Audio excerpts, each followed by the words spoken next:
తీన్మార్ మల్లన్న గారు 5వ తారీఖున జూలై 5వ తారీఖున ఒక సభ బెల్లి బెల్లి లలితక్క సభా ప్రాంగణంలోనే పెట్టబోతా ఉన్నారు. దాదాపు 1,00,000 మంది నుంచి 2,00,000 మంది వరకు తీసుకురావాలి జనసంద్రాన్ని ఆయన అనుకుంటా పోవాలి అందరూ. మరి పోతారా? బీసీలకు అంత యూనిటీ ఉందా? 200 సంవత్సరాలైనా మట్టిలో ప్లాస్టిక్ కవర్ కరుగుతుంది కానీ బీసీల మైండ్ చేంజ్ కాదని కాంచీరామ్ సార్ చెప్పింది 80sలో, 1980లో, అంటే 46 ఏళ్ల కింద. ఓకే, మనం ఏకం కామన్నా బీసీలో. మరి ఎట్లా అవుతారంటే చైతన్యం చేసే ఒక సబ్జెక్టు తీసుకొచ్చే వ్యక్తి కావాలి. తీన్మార్ మల్లన్న కూడా కొన్ని మార్చుకోవాలి. ఆఫీసుకు పోతే చాలా మందికి కొద్దిగా యాటిట్యూడ్గా కూర్చుంటుండు, అది బంద్ చేసుకోవాలి. ఇప్పుడు మా ఆఫీస్కి రారు ఎప్పుడన్నా, మమ్మకం అయిపోతాం మీతో గిట్లనే కూర్చొని. ఏమన్నా అంటే మల్లన్న మంచోడు, మాలాంటి వాళ్ళతో కాదు, కామన్ పీపుల్తో ఉండాలి. మల్లన్నతోని నేను ఎప్పుడు కలవలేదు, అంటే దావతలకి ఇట్లా కూర్చొని తినడమో, లేకుంటే ఏదైనా ఫంక్షన్ పోయినప్పుడు చేయి పట్టుకొని నడవడమో. కానీ సో నేనేమంటున్నా అంటే ఆయన దగ్గర కూడా వక్తాలు ఉన్నారు, ఓటే జానయ్య యాదవ్ సూర్యాపేట, ఆయన ఎందుకు గెలిపియొద్దాడు? బరాబర్ తీసుకురావాలి, బీసీవాదం తీసుకురావాలి, పార్టీలను సక్సెస్ చేయాలి. నాతో కూడా వాళ్ళకి సాయం ఉంటుంది 100%. బీసీ, ఎస్సీ, ఎస్టీ, మైనార్టీలు ఎవరు పార్టీ పెట్టినా వాళ్ళకు శ్రీనివాస్ యాదవ్ సపోర్ట్ 100% ఉంటుంది. ఓకే, బరాబర్ ఉంటుంది. సో ఇప్పుడు మీరు ఈ పార్టీకి మీరు చేస్తున్నటువంటి కామెంట్స్ కావచ్చు, మీరు చేస్తున్నటువంటి మాటలు కావచ్చు, పార్టీని డ్యామేజ్ చేస్తాయని మీకు ఏం అనిపించట్లేదు? పార్టీని ఎట్లా డ్యామేజ్ చేస్తాయని, పార్టీని ఎట్లా డ్యామేజ్ చేస్తున్నాయి అంటే పార్టీలో కార్యకర్తలే కాపాడుకోవాలి. దర్జా ఆయన ఉండు, మేరాయన అంటే బట్టలు కుట్టేట ఆయన. ఇప్పుడు ఇటు గిడి గుట్టి ఇటు గుట్టలేదు అనుకో, ఇటు ఫుల్ కుట్టిండు అనుకో, ఏమని అడుగుతాం? ఏమరా భయ్ చెయ్యి మంచి కుట్టిన చెయ్యి మంచి కుట్టలేదు తమ్మి ఎట్లనే అన్న మేరన్నా అని అంటే అడుగుతామా లేదా? బీసీ బిడ్డనే, మన బీసీ బిడ్డనే. అనగానే అలా ఏదో చూసుకోలేదో సరే సై చేసిస్తాడు. అవునా? గుండె పెట్టకుంటే సై చేసిస్తాడు. మరి గుండెల నిండా ప్రేమ ఉన్న కాంగ్రెస్ కార్యకర్తలకు అసలు వాల్యూస్ లేవు అన్నప్పుడు పోరాడతారు కన్నా. ఈ తెలంగాణ నా రక్తాలు పారిన తెలంగాణ, నేల కొరిగిన తెలంగాణ, రజాకారులను ఎదుర్కొరు, బ్రిటిష్లను ఎదుర్కొరు, ఆంధ్రలను ఎదుర్కొరు, ఉన్న తెలంగాణ. ఎంతో మంది మూలరాయిలను ఎదుర్కొన్నారు, ఉన్నోళ్ళు లేనోళ్ళని అందరినీ తరిమి కొట్టిన తెలంగాణ అన్న. విప్లవం ఉంటుంది తెలంగాణలో. తెలంగాణ ప్రతి పుట్టిన బిడ్డకు రక్తం మరుగుతుంటది. అది పార్టీ అయినా సరే, ప్రాంతం అయినా సరే, ఎవరైనా. ప్రాంతం విషయానికి వస్తే నేను పొన్నం ప్రభాకరాన్ని మాట్లాడిన, ఎవడెందుకు మాట్లాడలేదన్నా మరి కాంగ్రెస్ నుంచి ఎందుకు మాట్లాడలే? అదే నాకు కరెక్ట్ పాయింట్ మీరు గుర్తు తీసుకొచ్చారు. పవన్ కళ్యాణ్ గారి టాపిక్ వచ్చినప్పుడు పొన్నం ప్రభాకర్ గారు ఒకటే మాట్లాడడం జరిగింది. నేను మాట్లాడలేదా? చెప్తున్నా, అంటే అక్కడ వాళ్ళ మంత్రివర్గం నుంచి కావచ్చు, వాళ్ళ ఎమ్మెల్యేల నుంచి. నేను ఏమన్నా కాంగ్రెస్ పార్టీలో కార్యకర్తలు చాలా మంది మాట్లాడారు, అయితే వీళ్ళు మాత్రమే మాట్లాడారు, కానీ అధినాయకత్వం ఎవరు మాట్లాడలేదు. ముఖ్యంగా రేవంత్ రెడ్డి గారు మా మంత్రులు మాట్లాడారు కదా అని వదిలేసినటువంటి పరిస్థితి. ఎందుకు పవన్ కళ్యాణ్ గురించి మాట్లాడే స్థాయి అన్న మా రేవంత్ అన్న సీఎం కదా, రాష్ట్ర సీఎం. ఆయన ఒక నటుడు మాత్రమే, లీడర్ వేరు, నటుడు వేరు. ఓకే, ఇప్పటికి మీరు ఒప్పుకోరా పవన్ కళ్యాణ్ లీడర్ అంటే? నేను ఒప్పుకోనన్నా, నేను కొందరు యాక్సెప్ట్ చేయను. లీడర్ అంటే ఏందన్నా? డిబేట్లకు రమ్మని ఎంతో మందికి సాయం చేస్తా ఉన్నాడు, ప్రజల కోసం ఎన్నేళ్ళు కష్టపడాలన్నా? సొంత డబ్బులతో చేసిన. నేను ఏమంటున్నా, డబ్బులు, సినిమా హీరో ఫేస్ వాల్యూ అది కాదన్నా. ఇప్పుడు మేము ఉన్నాం, అమర్పేట శ్రీనివాస్ యాదవ్కి అయ్యా లీడర్ కాదు, అమర్పేట శ్రీనివాస్ యాదవ్కు గాడ్ ఫాదర్ లేడు, Congress party godfather. Amberpet Srinivas యాదవ్కు జనాలు ఎమ్మడి ఉన్నారు. ఎందుకు ఉన్నారన్న ఎమ్మడి? కుటుంబ మిషన్లు ఇస్తాను. కుటుంబ మిషన్ అంటే ఒక ఆడపిల్లకు కుటుంబ మిషన్ ఇస్తే ఉపాధి కలుగుతుంది. ఒక ఓటర్ కార్డు చేపిస్తాను, క్యాస్ట్ సర్టిఫికేట్ చేపిస్తాను, అవునా? ఓ షీట్ లైట్లు, డ్రైనేజ్ వ్యవస్థను, నియోజకవర్గంలో ఆపత ఉన్నప్పుడు పింఛన్లు చేపిస్తాను ముసలోళ్ళకు, వాళ్ళని లీడర్ అంటారు. నువ్వు ఎప్పుడన్నా ఎంఆర్ఓ ఆఫీసు పోయి పింఛన్ చేపించినావా?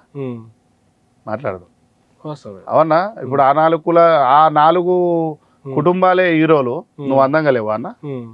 రామ్ చరణ్ కంటే నువ్వే మంచిగున్నావు వాస్తవంగా, శ్రీకాంత్ అన్ననే మంచిగున్నావు, మేకప్ లేకుండా న్యాచురల్ గా కూర్చున్నావు, నువ్వే గొప్ప. నువ్వు ఇవ్వాల హైదరాబాద్ లో, తెలంగాణలో పోరలు లేరా? ఆంధ్రాలో పోరలు లేరా?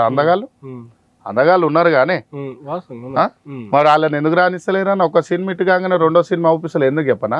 ఇంతకుముందు రవితేజ లాంటి వాళ్ళు, రాజేంద్ర ప్రసాద్ లాంటి వాళ్ళు, శ్రీకాంత్ లాంటి వాళ్ళు, జగపతి బాబు లాంటి వాళ్ళు, నవీన్ లాంటి వాళ్ళు, ఇంకా ఉన్న కొంతమంది ఇలాంటి వాళ్ళు ఎందుకు బయటకు వచ్చారు చెప్పనా?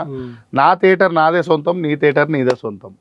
సినిమా బాగుంటే వేసుకుంటాలో 200-300 సెంటర్లలో ఇట్టు కొట్టేది, అట్లా వెళ్ళిపోయేటివి సినిమాలన్నీ, అవునా? ఇలా నితిన్ ఇట్లాంటి వాళ్ళకి పాన్ ఇండియా స్టార్ నితిన్ ఎందుకు అయితే లేడన్నా? చెప్పు. ఎన్టీఆర్ అయ్యిండు, రామ్ చరణ్ అయ్యిండు, నితిన్ అదేవాళ్ళు ఆయన పేరేంది అల్లు అర్జున్ అయ్యిండు. ఎందుకు అంటే సొంతం థియేటర్లు అంతా వీళ్ళు లీజ్ తీసుకున్నారు, ఒక్కొక్కడు 500 థియేటర్లు తీసుకున్నాడు. వీళ్ళ హీరోలు వీళ్ళకి సినిమాలు ఎట్లా హిట్ అవుతాయన్నా? అమ్ముకుంటే ఓటీటీకో, ఆహాకో, ఇంకో హబ్కో హాట్ స్టార్కో అమ్ముకోవాలి. తెర మీదకి రానిస్తలేరు మన పొరల్ని. ఎక్కడ అందగలేరన్నా?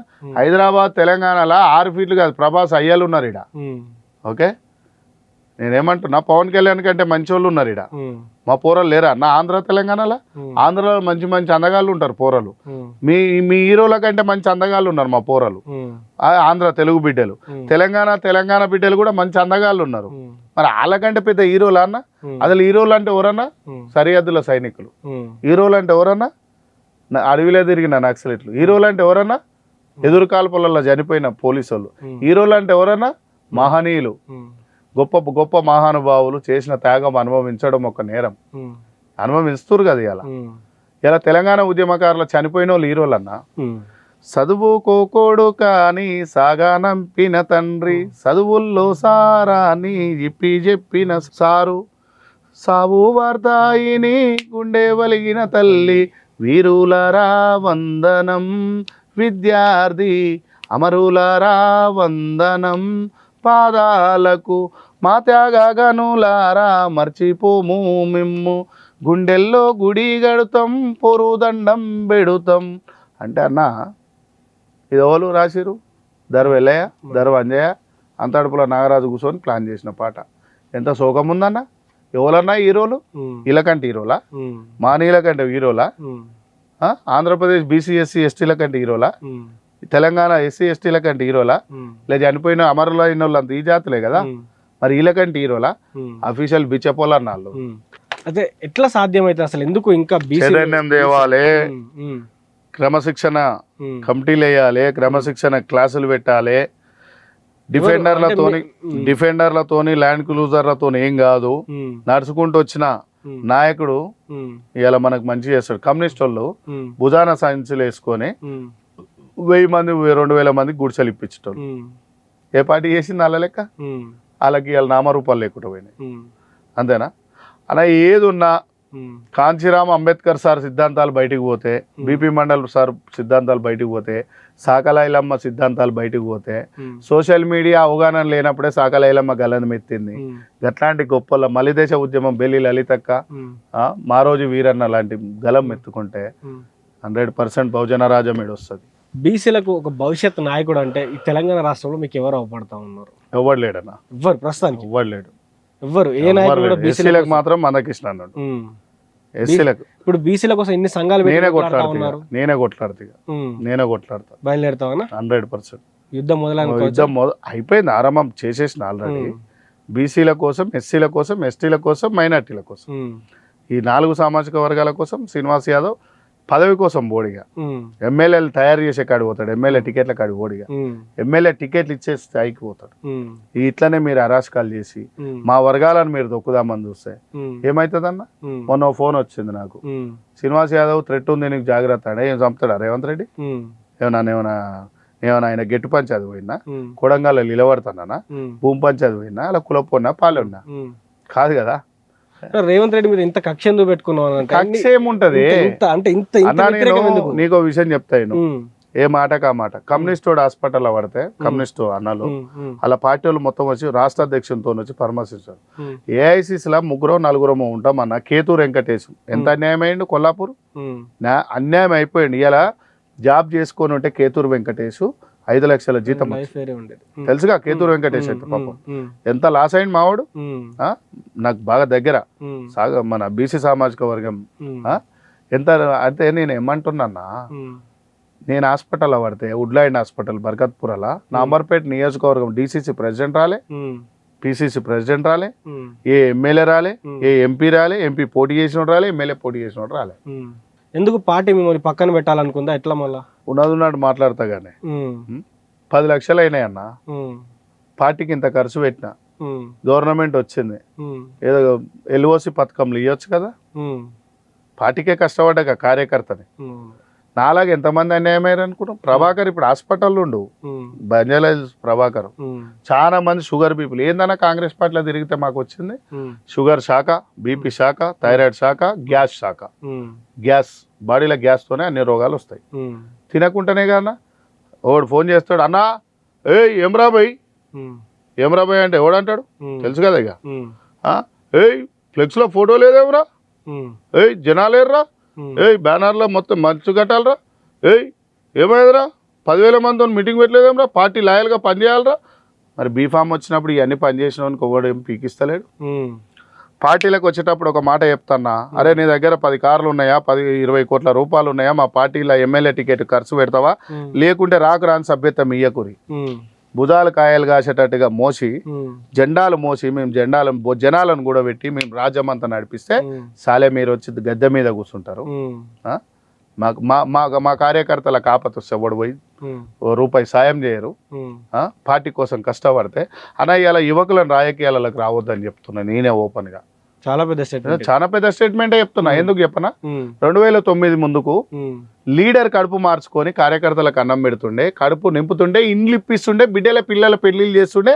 అందుకే వాళ్ళు ఇవాళ చరిత్రల విగ్రహాల రూపంగా నిలబడ్డారు. అప్పుడు 2009 ముందుకు 5 నుంచి 10 సార్లు ఎమ్మెల్యేలు గెలుస్తుండే. అవునా, ఈ రోజు లీడర్లు వాడు నింపుకొని వెనక పక్కకు సెటప్ కు నింపుకొని ఇటు మొత్తం ఫ్యామిలీకి మొత్తం నింపుకొని లాస్ట్కి ఏం చేస్తుండే తెలుసాడు, కార్యకర్తలకు ఎండ పెట్టి తావు బాయనేసా బిర్యానీలు తినిపిస్తే హార్ట్ అటాక్లు వస్తున్నాయి పూర్వం. నిజమే కదా. నేనేమంటున్నా, 2009 ముందుకున్న లీడర్షిప్ పక్కకు కూసబెట్టుకొని ఇప్పుడు మేము పక్కకు కూసబెట్టుకొని అన్నం తినిపిస్తాం. నా ఏమన్నా నడిస్తే నాలో పాటుగా ఈక్వల్ చూసుకుంటాం. నేను ఏదన్నా స్టేట్కి పోతే నాతో పాటుగా సేమ్ రూమ్ లోనే కూసబెడతాం, సేమ్ హోటల్లోనే సేమ్ రూమ్ ఇప్పిస్తాం. మాలాగా చూసుకుంటూ రారి, మాలాంటి మంచి లీడర్లు ఉంటే నడువురి. స్వార్థం లీడర్లు బీర్లు బిర్యానీలు ఇప్పిస్తూ నెమ్మడి పోకురి. అన్న రీసెంట్ గా మనం షబ్బీర్ అలీ గారి ఒక కాల్ రికార్డింగ్ చూసినాం, అది వాస్తవంగా కాంగ్రెస్ పార్టీలో జరుగుతా ఉందా అన్న? ఇప్పుడు నేను ఆయన నోరుతో ఆయన చెప్పిండు, నేను చెప్పలేదని అన్నాడు, నా వాయిసే కాదన్నాడు, క్లియర్ ఇచ్చిండు. దాన్ని జనాలకు తెలుసు. ఆల్రెడీ కావాల్సిన డ్యామేజ్ అయిపోయినాక కాలేదన్నాడు. ఆయన లోపల బాధ చెప్పిండు, ఆ మిమిక్రీ కూడా ఆయనది కాదన్నట్టు నాకు తెలిసి. ఈ వాయిస్ అయినది కాదు, ఈ టాపిక్ అయినది కాదన్నాడు. ఓకే, కంటిన్యూ అయిపోయింది, అదే నడవని. అసలు వాస్తవంగా లోపల ఏం జరుగుతా ఉంది? వాస్తవంగా అంటే ఏం జరుగుతుందంటే ఏం చెప్పాలి, నేనే చెప్తున్నా కదా, కార్యకర్తలను పట్టించుకోవట్లేరు, మర్యాద ఇర్రబాయ్ అని చెప్తున్నా. మర్యాద ఇర్రా నాయన మీరు, గంతే చాలని చెప్తున్నా. అన్న ఇప్పుడు మీరు పార్టీకి రాజీనామా చేద్దాం అనుకుంటుర్రా, లేకపోతే పార్టీ సస్పెండ్ చేసేదాకా అట్నే చూస్తుర్రా, ఎట్లా అన్న మీ ప్లాన్ ఏంది? పార్టీ ఏ రకంగా సస్పెండ్ చేస్తుందన్న? నన్ను పార్టీకి వ్యతిరేక గలం వినిపిస్తుంది. ఏం గలం వినిపిస్తున్నా?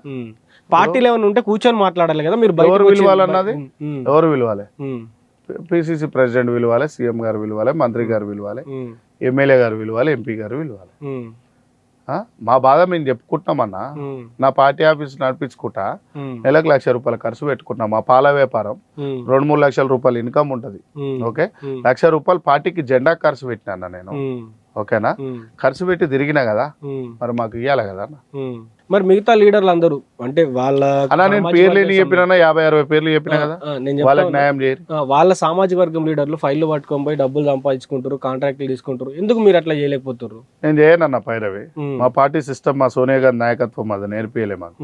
రూపాయి ఖర్చు పెట్టి బిడ్డ జెండాను కాపాడు బిడ్డ అని చెప్పింది. నేను కలిసినప్పుడు సోనియా గాంధీ ఖర్గే గారికి అదే చెప్పింది. నాకు ఖర్గే గారు ఫోటో పంపిస్తా, బిడ్డ జెండాను కాపాడు, రూపాయి సంపాదించకు, పైరవీలు చేయకు అని చెప్పిండు. నేను ఇవాళ ఒక్క పైరవి చేయలే, చేసినట్టు చూపిస్తే ఇదే రేవంత్ అన్న చెప్పులు మోస్తా నేను. సో మీరు చివరిగా ఏం చెప్పదలుచుకున్నారన్న? అన్న యువకులకు జాగ్రత్త, మీ అన్నదమ్ములారా ఒకటే మాట చెప్తున్నా, ఈ రాజకీయ నాయకులను నమ్మకండి. వీళ్ళు మిమ్మల్ని వాడుకొని వదిలేస్తారు. అదే మీ అమ్మ నాయన చెప్పినట్టు వినండి. ఎందుకంటే 30 నుంచి 50 వేల రూపాయల జీతం వస్తే మీ అమ్మ నాయన ఇగో ఇట్లా కూర్చొని ఇట్లా కాలు మీద కాలేసుకొని, మీ నాయన పేపర్ చదువుకుంటా, మీ అమ్మ కాఫీ తాగుకుంటా, నా కొడుకు 50,000 జీతంతో 30,000 జీతంతో పండగకి చీర కొనిచ్చిండని హ్యాపీగా గుండె నిండా ప్రేమ పెట్టుకొని కాఫీ తాగుకుంటా హ్యాపీగా ఒక 20 ఏళ్ళు ఎక్కువ బతుకుతారు. అదే నాయకులు ఎమ్మడి తిరిగితే, అదే ఇట్లా పెట్టుకుంటే అమ్మ నాయన ఎమ్మడి ఉంటే ఇట్లా రుబాబుగా బతుంది మీ అమ్మ నాయన. మీరు అనుకున్న రోజు నువ్వు గనక బై మిస్టేక్ లా గనక లీడర్లు ఎమ్మడి తిరిగితే కేసుల పాలైతే 20 ఏళ్ళు తక్కువ బతుకుతారు. ఇంటికి పోలీసోడు వస్తే సుట్టపోడు అవమానిస్తాడు, పాలోడు అవమానిస్తాడు, కులపోడు అవమానిస్తాడు. యువకులారా మీ అమ్మ నాయన బాటల నడువురి, మీ అమ్మ నాయన ఎమ్మడి బతుకు.